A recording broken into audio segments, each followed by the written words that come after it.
So this time naman, ikaw na papipiliin ko.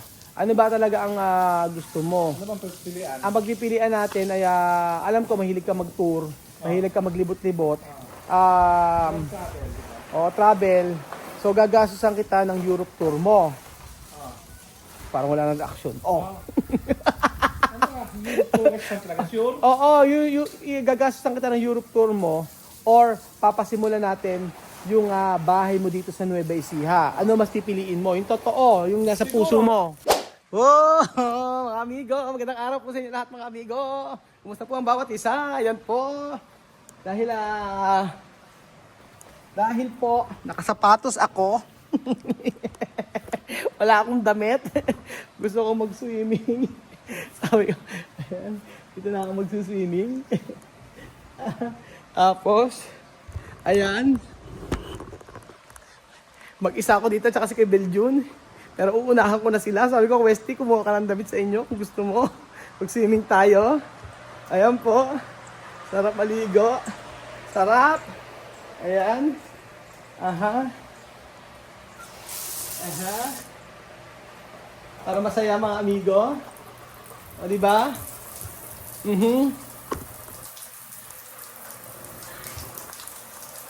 Ayan na. Billy! Paano ba bubuksan? Yung pulse! Bakit ayaw? Ay naku, di pwede. Naku! Hindi pwede. Kailangan may pulse. Anong gripo? Ayan po. Tatanggal ang pulse. Teka. Ala?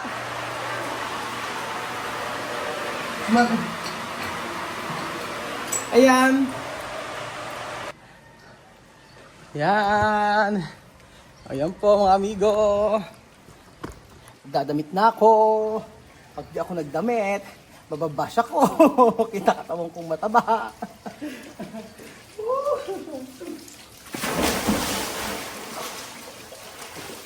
Wala!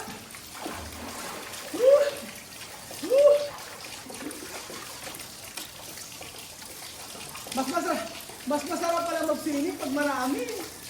Kakaunti.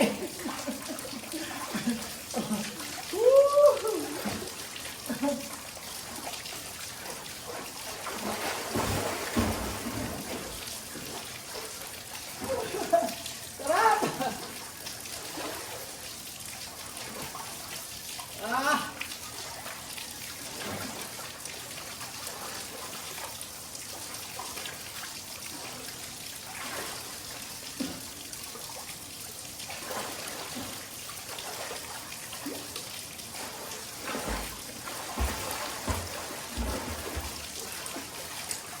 Parang balena. Ay, nako. Sarap! Kaya ayaw namin lagyan ng chlorine. Kasi, magsasapal yung balat kapag nagpo-chlorine. Ito, fresh water. Tapos, pag kaya namin gamitin, tapon agad. Diba? Hindi naman masasayang yung tubig kasi pinandidilig namin ng halaman. Pero po, explain pa more! Ay, sarap! Oh.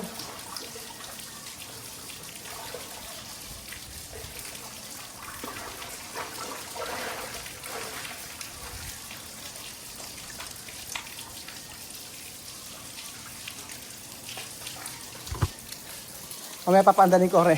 Hindi ko na paandar eh. Hindi ko alam paano paandarin. Tawag ko si Wesley. Mas alam pa nga ni Wesley kung paano paandarin eh. Natin ko si Wesley. Ayan. Doon sa malalim! Doon sa malalim! Oh, dali. Oh, langoy. Paano ba lumangoy? Oh, langoy na. Marunong ka ba? Oh. Langoy na. 1, 2, 3. Doon sa malalim.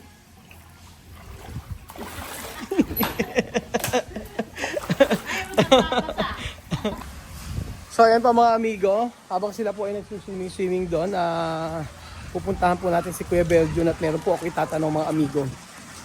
Ganda rin kasi yan, ganda rin. Opo. Alam ko po ang bawat isa ay ang marami nagtatanong ay magtatanong kung bakit si Kuya Belgium di ba? Nakita niyo nagpapagawa tayo ng bahay. Subalit datapot yung iba ang naiisip bakit daw si Kuya Belgium ay hindi pa napapagawa ng bahay. At hindi pa napapagawa ng bahay. So, ayun po. Habang ano ginagawa mo kay Belgium? Ay, ano? Cellphone daw ni kay Belgium ay nakalimutan, naka-live doon po. Ayun. Marami kasing mga amigo nagsasabi na bakit daw si Kuya Belgium hindi ko pinapagawa ng bahay. O bakit daw si Kuya Belgium purong ako na lang daw, sabing ganon. So, it's between me and Kuya Belgium kasi yon and family. Kung ano ang plano namin para sa kanya. So dahil si Kuya Belgium po ay siya yung naiwan nating parang family natin dito. Ayan, habang ako po ay nagdidilig-dilig. Kuya Belgium parang family natin dito, mga amigo. Siyempre, gusto naman natin si Belgium na magkaroon talaga ng para sa kanya din. Although meron siyang kwarto sa bahay natin at napakalaki ng kwarto, sa totoo lang, pero hindi ibig sabihin si Kuya Belgium wala tayong plano para sa kanya. So dahil si Kuya Belgium, meron na isinuggest yung isa nating kaibigan na taga ibang bansa, taga Europa. Ayan, ang sabi niya ganun ano ba talaga kasi marami, nagbabasa ako ng comment pero hindi lagi. Ganun po mga amigo. Kaya lang ang sabing gano'n ano ba talaga ang about kay Kuya Belgium? Papatayo mo ba ng bahay? O ano? Siya ba titira lang sa inyo? O papaayos siya ba yung bahay doon? Ano bang plano mo? Ganun sa inyo. Sabi ng kaibigan natin, ayan. Pero muna ako na magdidilig. Ako na muna magdidilig. Oo. Ano? Ay, ikaw magilig. Sige, ikaw magilig. Sige. Tapos ito, doon naman ako. Sige. Ayan, si Kuya Belgium. So, ayun Kuya Belgium no, kailang tigmakin. Siya na raw ang mag-ano sabi ni Kuya Belgium. So, sabi ko sa kanila, mag-antay kasi sila kung ano yung plan natin kay Belgium. Hindi, Kuya Belgium, may sa atin si Mamita. Kausap ko si Mamita at sinasabi niya about sa ito ang may sinabi siya sa akin. Ano raw ba ang mas pipiliin mo? Kasi syempre marami ibang mga viewers na sabing gano'n na kailan daw ba kita papagawa ng bahay? Kailan daw ba ikaw ang uunahin ko? Ganoon. And sabi ni Mamita sa akin ay papiliin daw ba kita? Ano raw ba ang gusto mo? Ayan na, papipiliin daw kita. Ano raw mas gugustuhin mo? Dito ka muna. Makinig ka muna sa akin. O, papipiliin. Wala kang t-shirt. Okay lang yan. Ano naman wala namang mababago. So, ayun. Ano ang mas gugustuhin mo? Ito nga, i-offer ko sa'yo. Yung offer ko na sa'yo na to ay nakadepende kung ano ang pipiliin mo. Kasi sa totoo lang, syempre, marami ka ng sakripisyo sa akin. Marami ka ng ginawa para sa akin. So, this time naman, ikaw na papipiliin ko. Ano ba talaga ang gusto mo? Ano bang pagpilian? Ang pagpipilian natin ay, alam ko, mahilig ka mag-tour, mahilig ka maglibot-libot, travel. So, gagastusan kita ng Europe tour mo. Parang wala nang action. Ano nga? Europe tour talaga? Sure? Oo, gagastusan kita ng Europe tour mo or papasimulan natin yung bahay mo dito sa Nueva Ecija. Ano mas pipiliin mo? Yung totoo, yung nasa puso mo. Siguro, pipiliin ko siguro, dahil matanda na ako, mas gusto ko yung magkaroon ako ng Europe tour talaga. Kung tanggalin, oo. Europe tour siguro pipiliin ko sa ngayon. Kasi nga, kung sa bahay, kasi may bahay ako sa Bicol, may bahay ako sa New Lisa, nakatirahan ako sa bahay niyo. Tapos marami kang bahay sa New Lisa, anytime, pwede ako mag-stay doon. So, mas gusto ko siguro yung Europe tour kasi once in a lifetime lang bibigyan ng opportunity, di ba?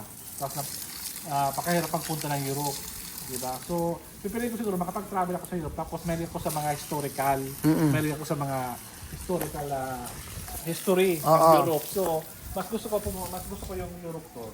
Europe tour ang gusto mo. Kasi yan sa mga, ko yung mga gusto kong makamit na matupad sa isa sa mga dreams ko Oo. buhay ko, di ba? Yung tour na yun. So, Sana matupad yun sa ng panahon, di ba? Yun nga, di ba? Yun nga ang ano ko sa'yo. Yun nga ang ibibigay ko sa'yo. Oh. So, Europe tour na pinili mo. Ano ang baguhan yan, ha? Wala. O sige, ngayon gagawin natin, ayusin natin yung visa ni Kuya Beljun. Wow, thank you. Oo. Pero mali kayo eh. Dapat ang ginawa mo. Dahil sinabi mo, Europe tour tsaka bahay. Pwede naman dalawa. Pwede. Wala na. Sinabi mo yan. Binigyan kita ng option. Sana sinabi mo, pwede naman dalawa, di ba? Oo, hindi. Mas gusto ni Kuya Beljun ano. Dito naman kasi meron naman bahay dito. Pero siyempre iba pa rin Beljun na meron ka ng bahay dito. Huwag mong ano yun. Meron nga, di ba, may sabi ko, kasi ako sa live, may mga ari-arian din ako, mayroon ako lupa, mayroon ako Kaya nga, may mga bahay din ako. siguro, nakikita ko yung point mo kasi siyempre matanda ka na. Siyempre, once in a lifetime na makakapunta ng Europe, di ba? Oo. So, yun ang kaya gusto ni Kuya Beljun yun. So, ayan po mga amigo. Ayusin natin ang visa ni Kuya Beljun. At, totoo, bakit? Ba't hindi magiging totoo? Ano? Ayusin muna ang visa. Oo. So, siyempre, kung sino yung mga tao na nakakasama natin talaga, yun yung ating mamahalin. O, yun ang ating bibigyan ng pagkakataon na ma-experience yung mga gusto niyang ma-experience pa sa buhay niyo. So, yun po mga amigo. Wala akong masabi kasi mabait ko din talaga pagdating sa lahat, maunawain lahat yan. At saka, sabi ko nga, alam nyo, meron kayong mga hindi alam about sa kanya. Nakatira siya sa bahay namin at sa umaga, every Sunday siya nagluluto. Tapos, siya yung minsan siya nagda-drive, minsan ako, tapos siya ang runner ko, siya yung nag-aayos ng dapat ayusin pagka nag-aiwalay. Kaya deserve niya kung ano man meron siya at deserve niya na makarating sa Europe, mga amigo. So yun po mga amigo, thank you so much po at I hope na mayroon din kayong kaibigan na kagaya ni Kuya Beljun na kahit kayo ay nahihirapan o kahit kayo ay hindi lang sa kasiyahan bagko sa pati sa kalungkutan kasama nyo ang ganyang klaseng kaibigan. So thank you so much mga amigo. God bless po.